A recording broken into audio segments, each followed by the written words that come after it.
Army bombers loading up for patrol duty over the Caribbean. Bombers guarding the supply lanes of the West Indies. Guarding the oil tankers bringing the black gold from the Americas to the United Nations. Aruba, the world's largest refineries, are protected by the Dutch and by the Americans. Refineries of one field alone producing more oil than any controlled by the Axis. Today, U.S. reinforcements are guarding foot of these vital West Indies, for this was the scene of the first attack on the Western Hemisphere.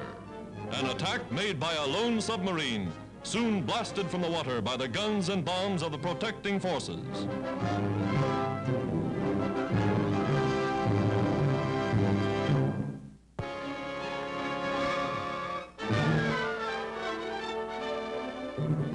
A California hospital turns in the fire alarm. They're testing a new device to evacuate patients in an emergency, in a hurry. The equipment carried on the truck is a fireproof Kansas chute that can be installed in windows up to the 4th floor. Everything ready. Patients afraid to jump into a net are rescued, 18 to 20 a minute, just like this.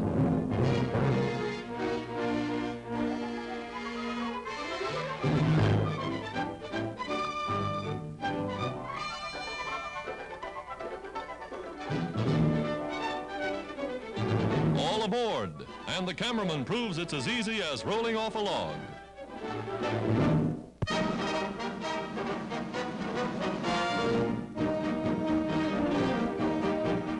It took a regimented Germany years to train her new army. But these youngsters, every one a free citizen and an individual American, are responding to the toughest training schedule ever devised. Training under fire, live bullets whistling overhead as they slide beneath barbed wire. For these are men of the U.S. Army's new division known as tank destroyers.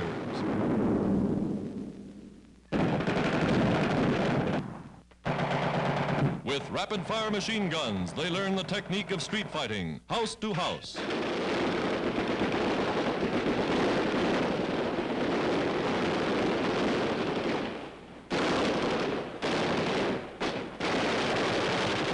And here are the panzers they manned. Weapons designed to knock out the toughest land battleships known to modern warfare.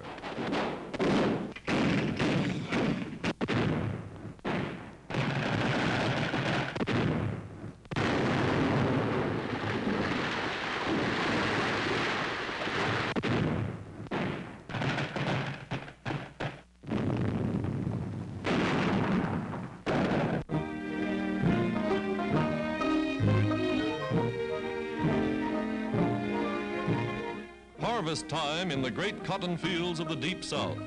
And an abundant crop it is this year, too. Just to celebrate the windup of the season, planters arrange a contest to see which picker can pick the most cotton within a 2-hour period of time.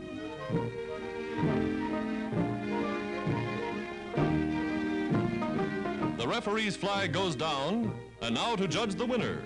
Each bag is weighed, the picking sorted and graded for cleanliness and quality. To the champion goes the first prize award, $1,001 bills. And is he happy?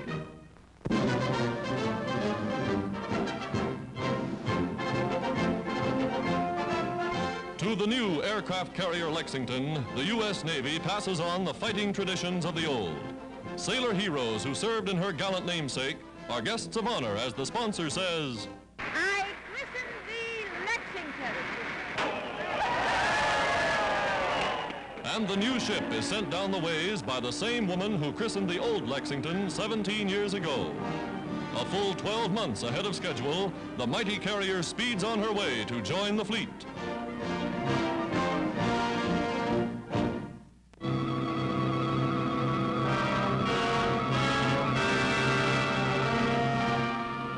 The strangest supply line of the war. New Guinea bushmen delivering supplies, arms, ammunition to one of the outposts of the United Nations global conflict.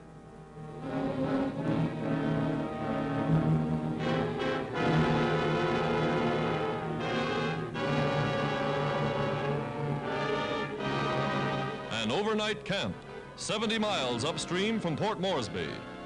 Entire villages enlisting with the cause of the Australians and the Americans who've come to help them.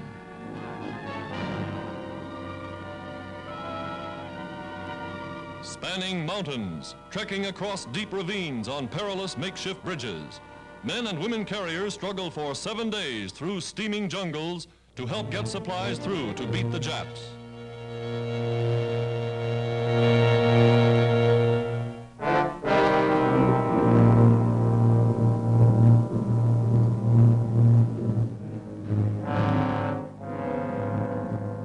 In Sydney Harbor, Australians inspect a Japanese submarine that ventured too far from home.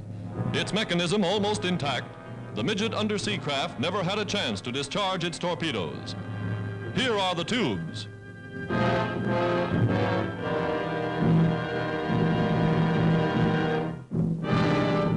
Removing the firing mechanism.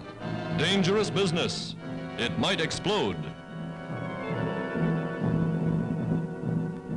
The torpedo's gyroscope, an ingenious device that directs the course of the torpedo after it leaves the submarine. This is one marauder that did no damage. Australians blasted it with depth bombs. Now putting to sea with U.S. attack forces bound for Japanese-held islands in the South Pacific. An Australian cruiser is part of the escort.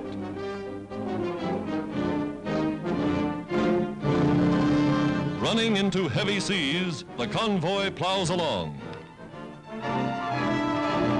A lookout spots our objective, a Japanese base. Fire control ready, powder room ready. In every warship, its general quarters. Crews are at battle stations. Calm, disciplined veterans, they're ready to throw hot steel at the first command to fire. Films made just before a sunrise attack that takes the Japs completely by surprise. Opening guns of the American offensive in the South Pacific.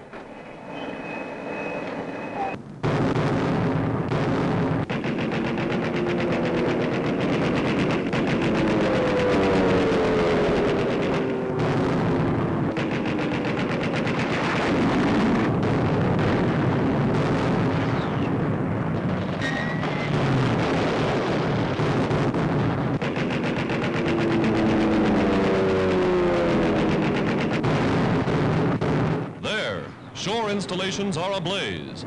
From the fire control room, keen eyes record Navy marksmanship.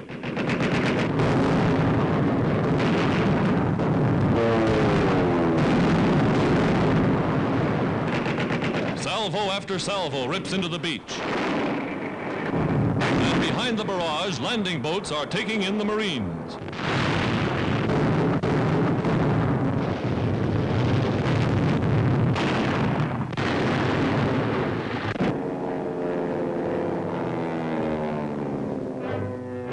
Escort cruiser, the Australian, is mortally hit. But ashore, U.S. Marines checked the damage inflicted upon the enemy. A strong garrison held the base. Those who could get away fled to the hills. These remained.